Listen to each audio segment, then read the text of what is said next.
아니, 또 오셨네요. 어르신, 여기가 무슨 경로당인 줄 아세요? 맨날 와서 자리 차지하고 계시면 어쩌자는 겁니까? 뭐라고? 내가 여기 앉아 있는 게 무슨 문제라도 있나? 문제요. 진짜 모르세요? 손님들 불편해하잖아요. 여기서 커피 한 잔 시켜놓고 몇 시간씩 죽치고 있으면 장사 방해된다고요. 이보게, 여긴 내 땅이었어. 내가 젊은 날 피땀 흘려 일군 곳이라고. 어쩌라고요? 지금은 우리 백화점 땅인데요? 할아버지 사연 몰라서 그렇지. 지금은 그냥 불청객이라고요. 얼른 나가시죠. 이게 어디 어른한테 버릇없이. 됐고요, 어르신. 좋게 말할 때 나가세요. 안 그러면 강제로 쫓아내버릴 겁니다. 안녕하세요. 실제 일어난 사연을 각색한 인생이 저녁빛 사연 채널입니다. 오늘은 백화점에서 경로당 왔냐고 쫓겨난 할아버지 영수 씨가 어떻게 당당하게 자신을 지키고 통쾌한 결말을 만들어냈는지 들려드리겠습니다. 구독과 좋아요, 알림 설정을 눌러주시면 앞으로도 억울함을 극복하고 인생의 교훈을 담은 사연들을 꾸준히 만나보실 수 있습니다. 사연 시작하겠습니다. 서울 강남의 한 복잡한 대로변, 사람들로 북적이는 백화점 한편에는 늘 같은 자리에 앉아있는 한 노인이 있었다. 72세 김영수 할아버지는 아침부터 백화점의 조용한 휴게실 한 구석에 자리 잡고 앉아 따뜻한 커피 한 잔을 앞에 둔 채 신문을 펼쳐 보곤 했다. 그의 옆자리에는 오랜 친구들이 하나둘씩 모여들었고 그들은 지나가는 사람들을 보며 소소한 이야기를 나누거나 옛 추억을 되새기며 웃음을 터뜨리곤 했다. 사람들에게는 그저 평범한 노인처럼 보였지만 사실 이곳은 단순한 휴식 공간이 아니었다. 김영수 할아버지에게 이 백화점은 특별한 의미가 있었다. 지금은 화려한 유리 외벽과 반짝이는 쇼윈도우를 자랑하는 대형 백화점이지만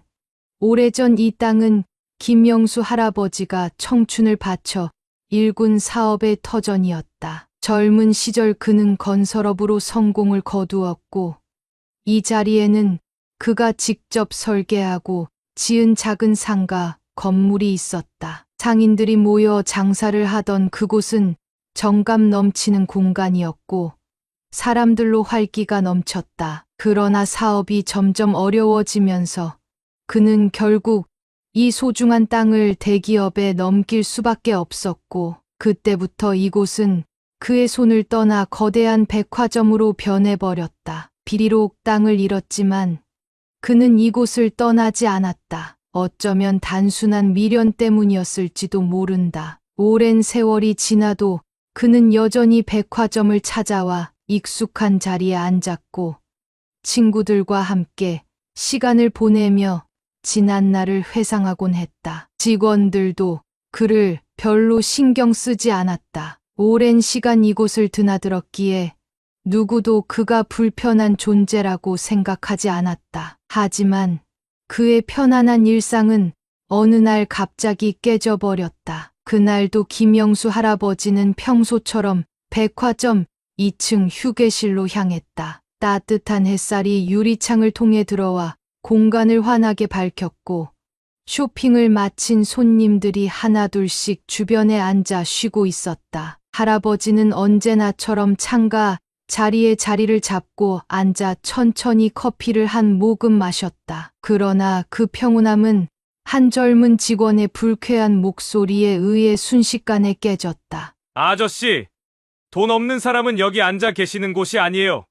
싸늘한 목소리가 등 뒤에서 들려왔다. 고개를 돌리자 정장을 입은 백화점 직원이 한쪽 팔을 꼬고 비딱한 자세로 서 있었다. 그의 얼굴에는 불만이 가득했고 한눈에 봐도 무례한 태도였다. 뭐라고? 할아버지는 순간 자신이 잘못 들은 줄 알았다. 그러자 직원은 눈을 흘기며 한숨을 쉬더니 더 대놓고 비아냥거렸다. 아니, 맨날 여기서 자리 차지하고 계시잖아요. 여기 카페도 아니고 공짜로 앉아서 시간 보내는 곳이 아닙니다. 할아버지는 당황했다. 몇 년 동안 아무 문제 없이 이곳을 이용해왔고, 지금까지 누구도 이런 말을 한 적이 없었다. 하지만 직원은 마치 오래전부터 불만을 품고 있었던 것처럼 날카롭게 쏘아붙였다. 손님들도 많고 공간이 부족한데 어르신이 여기 매일 앉아 계시면 민폐 아닙니까? 그는 일부러 주변을 둘러보며 일부러 큰 소리로 말했다. 다른 손님들이 여기 와서 쉬고 싶어도 못 쉬잖아요. 할아버지는 헛웃음을 지었다. 이곳은 누구나 쉴 수 있는 휴게 공간이었다. 하지만 직원의 말투는 마치 자신이 염치도 없이 남의 자리를 빼앗고 있는 사람처럼 몰아붙였다. 난 그냥 잠깐 쉬고 있는 건데 왜 그렇게 무례하게 구는 거요? 그러나 직원은 비웃듯 어깨를 으쓱이며 말했다. 어르신, 잠깐. 제가 알기로는 거의 매일 와서 몇 시간씩 계신다고 하던데요. 여기가 경로당도 아니고 좀 적당히 하시죠? 그 순간 할아버지의 얼굴이 굳어졌다. 이제야 직원이 자신을 어떻게 보고 있는지 정확히 알 것 같았다. 그는 그냥 한 명의 손님이 아니라 쓸데없이 자리를 차지하는 늙은이 취급을 받고 있었다. 그때 직원이 한쪽 손을 들어 경비원들을 불렀다. 저기요. 이분 좀 안내해 주세요. 앞으로 여기서 오래 머무시는 거 금지라고요. 검은 정장을 입은 경비원 2명이 다가와 할아버지를 위에서 내려다보았다. 그들의 차가운 시선에는 나가라는 말이 담겨 있었다. 이제 그만 자리 비우시죠. 어르신. 이제는 선택의 여지가 없었다. 할아버지는 조용히 자리에서 일어났다. 손에 들고 있던 커피잔을 천천히 내려놓으며 마지막으로 직원의 얼굴을 바라보았다. 그 젊은 직원은 여전히 뻔뻔한 태도로 팔짱을 낀 채 할아버지를 내려다보고 있었다. 잘 가세요. 거지 아저씨. 그 말이 결정적이었다. 할아버지의 주먹이 저절로 쥐어졌지만 그는 말없이 백화점을 떠났다. 그러나 그 순간부터 그의 마음속에서 오랫동안 잊고 있던 분노가 서서히 끓어오르기 시작했다. 김명수 할아버지는 백화점 문을 나서는 순간 차가운 바람이 뺨을 스치자 문득 깊은 한숨을 내쉬었다. 손에 힘이 들어가 주먹이 떨릴 정도로 분노가 치밀었지만 그는 그 자리에서 화를 낼 수 없었다. 대신 천천히 발걸음을 옮기며 자신이 왜 이토록 억울한 감정을 느끼고 있는지를 되새기기 시작했다. 그의 시선이 자연스럽게 백화점 건물을 향했다. 거대한 유리창과 화려한 간판이 걸린 이곳은 누구에게나 서울 강남의 명품 백화점으로 보였겠지만 김명수 할아버지에게는 전혀 다른 의미를 지닌 공간이었다. 그 화려한 건물 아래 이 땅은 한때 그의 것이었다. 몇십 년 전만 해도 이곳은 지금처럼 번쩍이는 명품 매장이 즐비한 곳이 아니었다. 김명수 할아버지는 젊은 시절 온 힘을 다해 이 땅을 일궜다. 그는 건설업에 뛰어들어 어렵게 기반을 다졌고 결국 자신이 직접 설계한 상가 건물을 세웠다. 처음에는 작은 가게들이 하나둘 들어섰고 그 가게들에서 사람들이 북적이며 활기를 띠기 시작했다. 그곳에서 장사하는 사람들은 모두 할아버지와 인연이 깊었고 그는 단순한 건물주가 아니라 모두가 믿고 의지하는 든든한 존재였다. 그러나 시간이 흐르면서 상황이 변했다. 경기 침체와 연이은 사업 부진, 그리고 뜻하지 않은 투자 실패가 연이어 찾아왔다. 대기업들이 작은 상권을 하나둘씩 집어삼키며 그의 상가 건물도 더 이상 버티기 어려워졌다. 결국 그는 수십 년간 지켜온 땅을 대기업의 헐값에 넘겨야 했다. 당시 백화점 측에서는 정중한 태도를 보이며 김 회장님, 이곳은 저희가 책임지고 더욱 번창하게 만들겠습니다. 앞으로 언제든 편하게 찾아오세요. 여긴 회장님의 발자취가 남아있는 곳이니까요. 라고 말했다. 그러나 그 약속은 오래가지 않았다. 시간이 지나면서 김영수 할아버지는 손님이 아니라 불편한 존재가 되어갔다. 처음에는 직원들이 친절하게 인사했지만 점점 그를 귀찮아하는 기색이 보였다. 그리고 오늘 그는 노골적으로 쫓겨났다. 할아버지는 백화점 정문 앞에 멈춰섰다. 바쁜 걸음으로 드나드는 사람들 사이에서 그는 한없이 작은 존재가 된 것만 같았다. 한때 자신이 주인이었던 이 땅에서 이제는 앉아있을 자리조차 허락되지 않았다. 가슴이 먹먹했다. 그러나 그 먹먹함 속에서 또 다른 감정이 차오르고 있었다. 억울함을 넘어서는 분노였다. 그는 다시 한번 백화점을 올려다보았다. 그렇게 오래전 자신에게 했던 말과는 달리 이곳은 더 이상 그의 공간이 아니었다.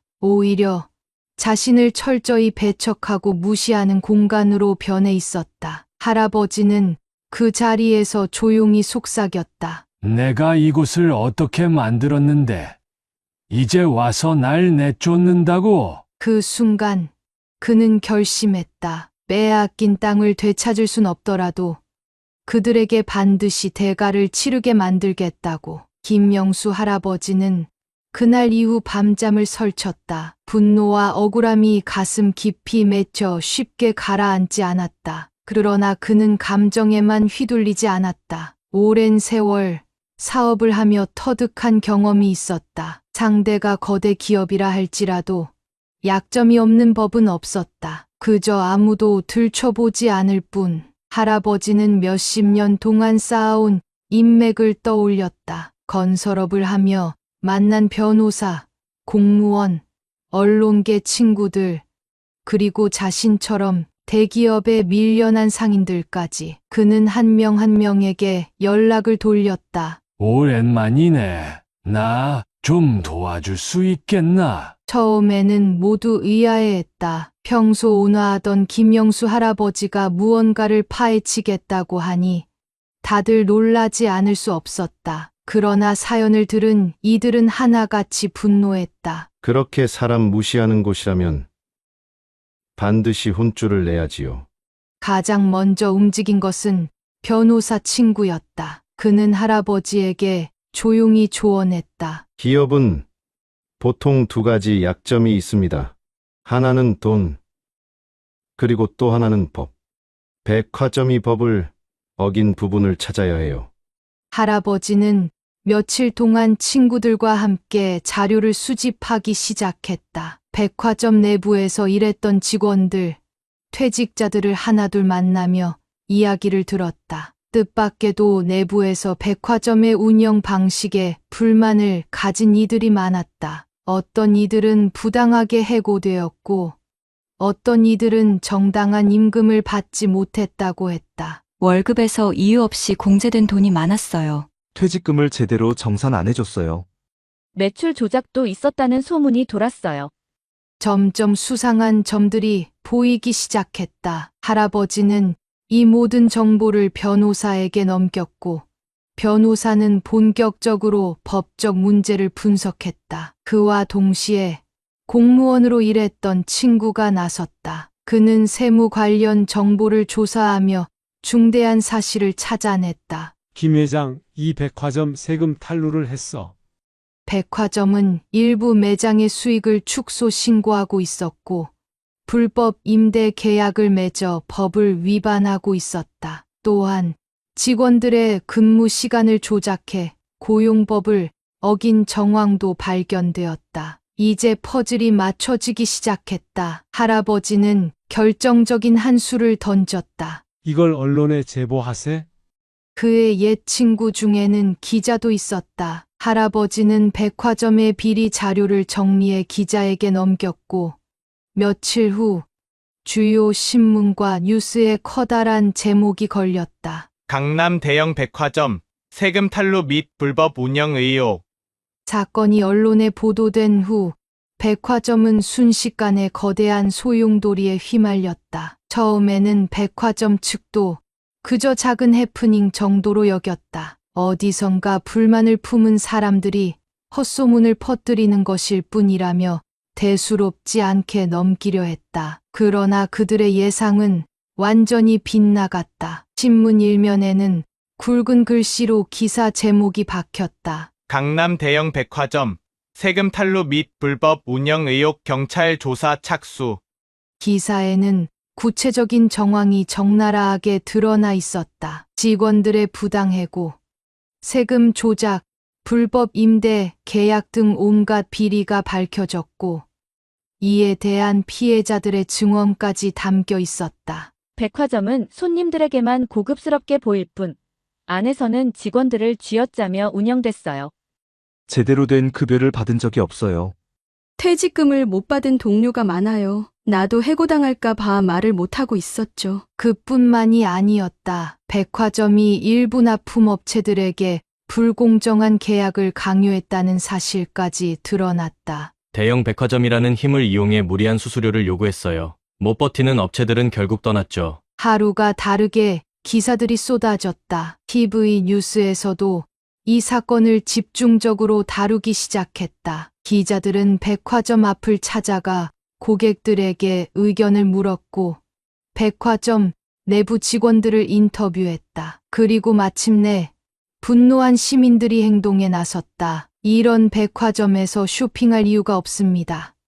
시민들, 자발적 불매운동 시작. SNS에서는 샵 불매운동, 샵 백화점 비리, 샵 갑질 퇴출 등의 해시태그가 빠르게 퍼져나갔다. 많은 사람들이 백화점을 이용하지 않겠다고 선언했고, 일부 고객들은 백화점 측에 항해 전화를 걸어 부당한 행태를 바로잡을 것을 요구했다. 백화점 매출은 급격히 떨어지기 시작했다. 평소라면 주말마다 인산인해를 이루던 매장이 텅 비었고, 고급 브랜드 매장들은 하나둘씩 철수하기 시작했다. 그 와중에 경찰이 백화점에 대한 본격적인 수사에 착수했다. 국세청도 세금 탈루 혐의로 조사에 나섰고, 고용노동부는 직원들의 부당해고 건을 검토하기 시작했다. 결국 백화점 측은 더 이상 버티지 못하고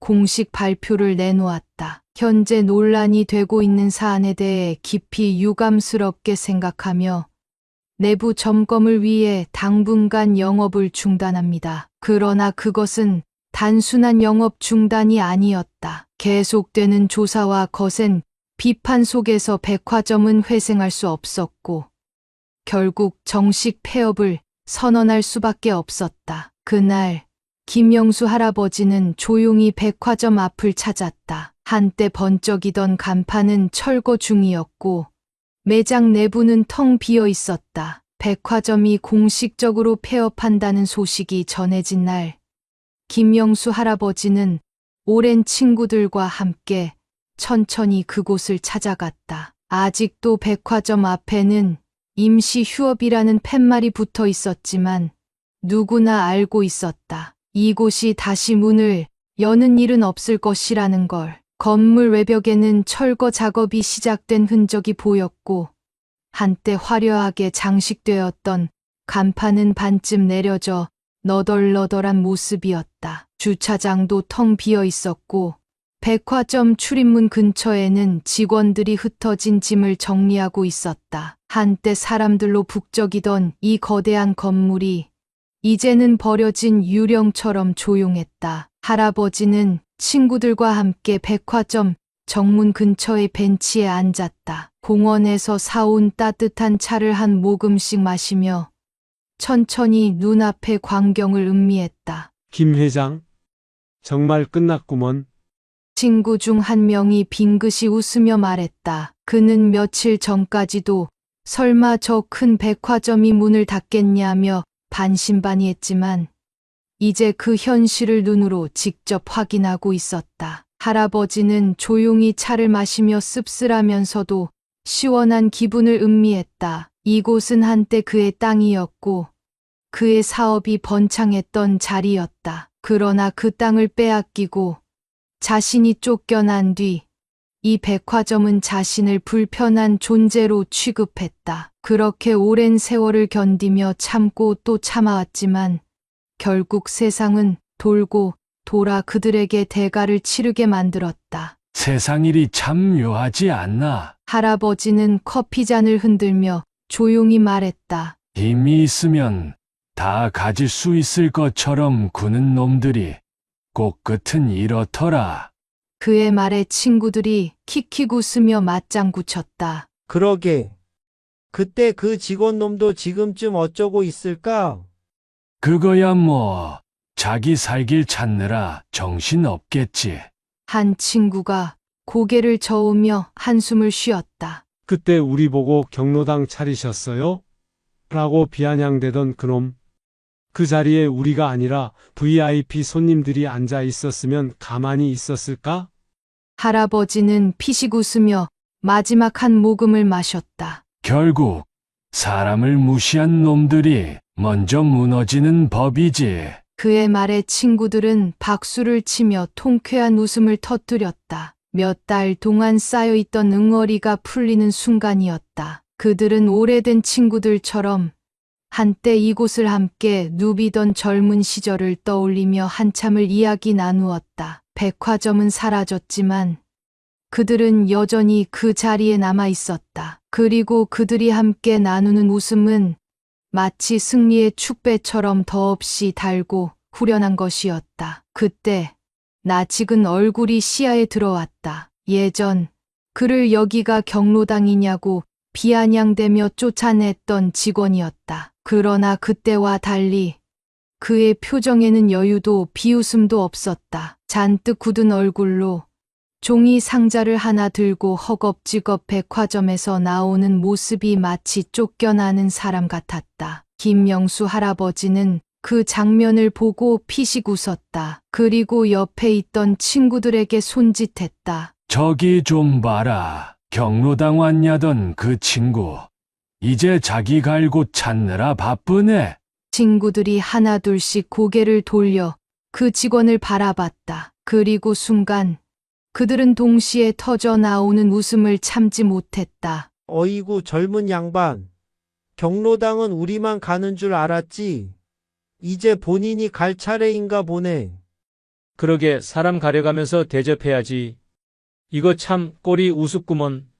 누군가 손뼉을 짝짝짝 하고 쳤다. 그러자 친구들이 일제히 따라 박수를 치며 시원하게 웃어댔다. 그 소리에 직원이 흠칫하며 돌아봤다. 순간 김영수 할아버지와 친구들의 통쾌한 표정이 눈에 들어왔다. 당황한 듯 입술을 꾹 깨물던 그는 고개를 푹 숙이고 황급히 자리를 떠났다. 할아버지는 커피잔을 들어 한 모금 마셨다. 깊고 진한 맛이 입안에 퍼지며 속까지 시원해지는 기분이었다. 세상 참 공평하지 않나. 그의 말에 친구들은 다시 한번 호탕한 웃음을 터뜨렸다. 여러분은 김영수 할아버지의 용기 있는 대처 어떻게 생각하시나요? 여러분의 생각을 댓글로 남겨주세요. 오늘 사연은 여기까지입니다. 구독, 좋아요, 알림 설정을 눌러주시면 꾸준히 따뜻하고 감동적인 실화 사연을 받아보실 수 있습니다. 다음 영상에서도 더욱 공감 가는 이야기로 찾아뵙겠습니다. 시청해 주셔서 감사합니다.